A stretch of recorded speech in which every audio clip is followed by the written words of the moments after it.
Assalamu alaikum, урматтуу достор, көрүүчүлөр. Бүгүнкү чыгарылышта биздин мыкты обончу, аткаруучу Эрлан Андашев агабыздын жана Кызсайыт Калкабылова эжебиздин аткаруусундагы Сүйүү обону деген чыгарманы бүгүн силерге түшүндүрүп кетейин, урматтуу достор. Типа разбор кылып, актердорун көргөзүп, андыктан сиздер бул комментарийге ой пикириңиздерди жазып кетишиңиздерди суранат элем. Кандай болуптур, окшошуптурбу, окшошпоптурбу, буга чейинки үлүн үйрөндүңүздөрбү, урматтуу достор? Жана жакшы мыкты чыгармалар болсо сунуштап, кийинки чыгарылыштарга типа разборго бир сунуштап кетишиңиздерди суранам, достор. Анда эмесе баштадык.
Ушуну менен, урматтуу достор, аккордторду көрдүңүздөр, кайсы жерде кайсы аккордтор колдонулат экенин. Сиздерге айтып кетчү нерсе бул бою.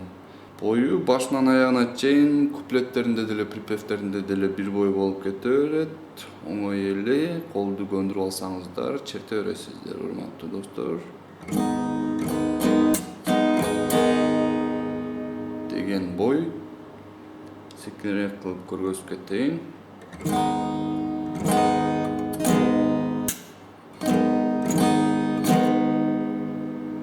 Байкадыңыздар, ылды эки жолу, өйдө бир жолу куштетесиздер, өйдө ылды өйдө кыласыздар.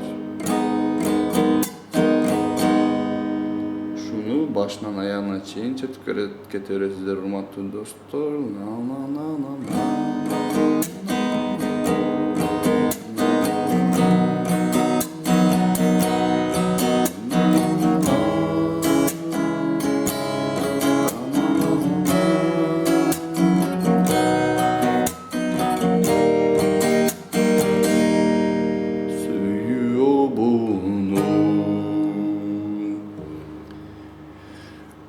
Саламатта калыңыздар, урматтуу достор, үйрөнүп аласыздар деп ишенем.